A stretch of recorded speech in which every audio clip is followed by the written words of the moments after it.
Hi friends, welcome to session 10F of Accounts Hub. अब this session 10 की जो series है 10A, BC and all, इन सब series में 10A, 10B, 10C में we have been seeing bill of exchange and we have seen accounting treatment of bill of exchange. I'm sure you must have gone through all those sessions. बहुत छोटे छोटे sessions हैं, बहुत interesting sessions हैं. Please run through those particular sessions so that you understand the basic concept. Now, what we are going to see here is the concept of due date or the date of maturity. अब point ये है कि इसमें भी discussion की क्या जरूरत है. What is this due date और डेट ऑफ मैच्योरिटी मींस जिस डेट को the payment has to be made by the acceptor to the drawer of the bill. Now if you remember the format of the bill of exchange, which we have discussed earlier also, in this particular format, and we'll be discussing subsequently again, format made says 3 months after this date, yeah, 60 days after this date, the bill of exchange starts like that. So, वो period specified होता है, उसके अंदर due date is not specified. वैसे तो इसका सबसे बढ़िया सॉल्यूशन ये था कि उसमें ड्यू डेट का कॉलम बना दो, उसमें ड्यू डेट लिख दो, बट ऐसा होता नहीं है. और क्योंकि आपको भी तो कुछ पढ़ना है ना, कुछ न्यू चीज़ सीखोगे कैसे, अगर सब कुछ ये लिख दिया जाएगा वहाँ पर, तो फिर तो आपके पास क्वेश्चन एग्जाम में क्या आएगा. एग्जाम में you can get a question calculate the due date, so calculation of due date becomes important, right? So you can get an objective type small question on this where you need to calculate the due date. So that is why you must understand. Now, bill of exchange is governed, there is a governing act to it. And what is the governing act? The governing act is Negotiable Instruments Act 1881. तब ये Negotiable Instruments Act बना था. Obviously, this is made based on the British laws, the English laws which were there with respect to the negotiable instruments. The same similar act was made in India also after making changes. And this act has still stood the test of time. इतने सालों के अंदर भी this act is still functioning properly. Now, इसके कुछ sections हैं, जैसे section 19 है. सेक्शन 19 प्रोवाइड्स अगर उसका बिल का कोई डेट प्रोवाइडेड नहीं है, कोई ड्यू डेट या कोई उसके अंदर पीरियड स्पेसिफाइड नहीं है, then it will be treated as a bill of exchange on demand. Now on demand क्या होता है? ऑन डिमांड ये होता है कि भाई आप जब भी पेमेंट लेने जाओगे, उसकी payment the acceptor will have to make the payment. That means whenever you go and demand the payment, the acceptor will have to make the payment. इसको on demand को we can say on site also. It can be said on presentation also. That means whenever you present that bill to the acceptor, he'll have to make the payment.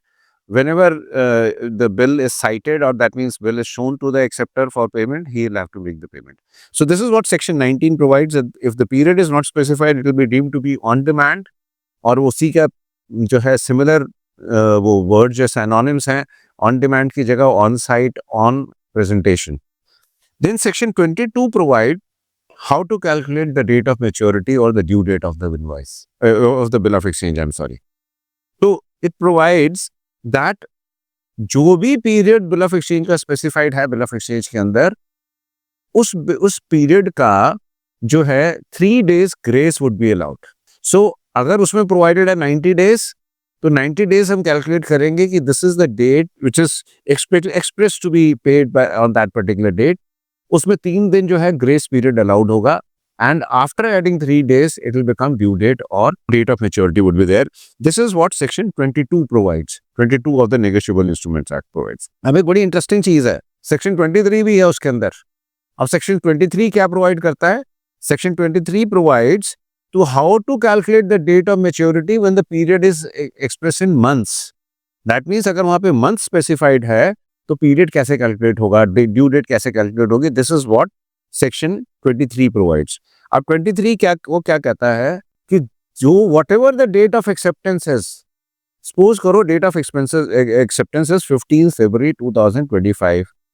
अगर 15 February 2025 date of acceptance है and it is 1 month after the date, that means 1 month का period का bill of exchange है, then the due date would be same day of the following month. That means it will be 15th March 2025, right? So same day, जो इस date को acceptance है, उसी date का month add कर दोगे और same date would remain. Let's suppose 15 February 2025 का जो bill है, bill of exchange acceptance है, it is 3 months after that date. If it is 3 months after the date, then it will be February से 3 महीने add कर दो, March, April, May. So 15th May 2025 will become the date on which it is expressed to be paid. And please remember 3 दिन grace के देने हैं, which was there in accordance with section 22 So 3 days of grace will have to be added to this whatever the 15th जो May बनेगी उसमें 3 दिन add हो जाएंगे for calculating the date of grace. अब this section 23 जो है it provides for a very interesting situation. हमने ये कहा कि सेम डेट होगा after that month. So let's suppose अब किसी बिल का जो डेट ऑफ एक्सेप्टेंस है 30th जनवरी 2025 है. अब 30th जनवरी 2025 उसकी डेट ऑफ एक्सेप्टेंस है. What we said was section 23 में कि भाई it will be the same date of the following month and if it's for 1 month. So 1 month का अगर हम देखते हैं then it becomes 30th of फरवरी, बट 30th फरवरी तो होता ही नहीं है. So that means it will become the last day of the month. That means अगर उस मंथ में वो डेट नहीं है then the last day of the month will become the date on which it is expected to be paid, right? This is without grace period. And then isme we'll add 3 days of grace will be added to this. Similarly, let's suppose the date of acceptance is 30th June 2025. तो 30th June 2025 है तो 2 months है. अगर let's suppose 2 months is the period of the bill, 2 months after this date, then it will be 30th of August, same date. After 2 months हो जाएगा. So then will become 2 months. That means और 3 days इसमें grace के add हो जाएंगे. So that means the due date और the date of maturity would be what 2nd of September 2025 इसमें date of maturity हो जाएगी if it is specified like that. And it is not just in the month of February. You can have issues in say you have made a bill of exchange on 31st of March. अब 31st March को आपने लिखा कि भाई 1 month after this date. अब 1 month 30th अप्रैल में भी 31 days नहीं होते हैं. So it can not be 31st April, it has to be 30th April. तो अगर आपको ये क्वेश्चन कहीं एग्जाम में आता है then please you should know the month, किस मंथ में कितने दिन होते हैं. उसमें 31st April मत लिख कर आ जाना. Your answer would be absolutely wrong. And do you know how do you calculate कि किस में 30th होते हैं. 28 तो फरवरी तो सबको पता है 28 days होते हैं, अदरवाइज 29 days होते हैं लीप ईयर में. बाकी आपको पता है कि वो डेज कैसे कैलकुलेट करते हैं. 31, 30, 31, 30, जनवरी, फरवरी, मार्च, अप्रैल, मई, जून, जुलाई, अगस्त, सितंबर. Are you familiar with this particular method of calculating? तो इसको कैलकुलेट कर लेना to know which month has 31 days and which month has 30 days. So if any bill has been issued on 31st and the bill is let's suppose after 1 month or after 3 months, और जिस month में वो mature हो रहा है उस month में अगर 31st नहीं है तो 30th will become the date on which it is expected to be paid. And उसमें 3 दिन ग्रेस के, जैसे हमने पहले देखा 3 दिन ग्रेस के उसमें हम ऐड करेंगे. Similarly there is section 24. ये सेक्शन 23 हम डिस्कस कर रहे थे. Then we have section 24. Now section 24 provides if the due date is specified in the number of days. तब कैसे कैलकुलेट करेंगे उसको. अभी तो मंथ में था तो सेम डेट हो गया. अगर नंबर ऑफ डेज में स्पेसिफाइड है तब इसको कैसे कैलकुलेट करेंगे. Then what we do is जिस डेट को वो एक्सेप्टेंस होती है उस डेट को इग्नोर करेंगे एंड नेक्स्ट डे से काउंटिंग शुरू करेंगे हम इसकी. सो नेक्स्ट डे से the number of days would be counted. And जो इसके will work out some examples on this particular thing. Let's suppose let's take it like this. If a bill of exchange has been made on 15th of April 2025 and it is specified as what 30 days after this. ये जो section है ये apply number of days जब specified days में specified होता है. तो let's suppose it says 30 days after this date, right. उस सिचुएशन में क्या होगा.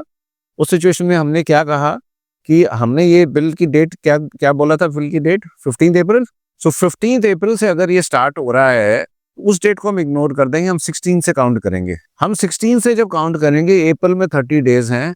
सो then the date according to the bill of exchange will be 15th May 2025. लेकिन अगर let's suppose instead of 30 days अगर यही बिल 15th April वाला जो बिल है अगर ये 60 days स्पेसिफाइड होता. अब अगर 60 days स्पेसिफाइड है तो हम 16 से अप्रैल से काउंट कर रहे हैं. 16 अप्रैल से काउंट करके 15th May तक जो है वो 30 days हो गए. अब 15th May से जब हम 30 days काउंट करते हैं तो please remember May has 31 days. So then the date on which it is expected to be paid expressed to be paid will be what? It will become 14th of June. आप 30 days count करने हैं, आपने 60 days count करने हैं. So because May has 31 days, आप इसको count करोगे 16th onwards. So what you would find is it will become 14th of May instead of 15th May. It will become 14th May. और 3 दिन grace के आपने add करने हैं. So then this will become what? 14 plus 3, 17th of May बन जाएगा in this particular case, right? So, and similarly, let's suppose any bill has been made on 20th of February और वो leap year नहीं है, 20th February 2025 को कोई bill accept हुआ and the bill is 30 days after that particular date. अब 30 days है, अगर 20th को वो बिल अगर हमने एक्सेप्ट किया है तो फरवरी के तो सिर्फ 8 दिन बचे, बिकॉज 20th हमने इग्नोर करना है, फर्स्ट 21st से काउंटिंग करनी है, 21st से 28 हो गया.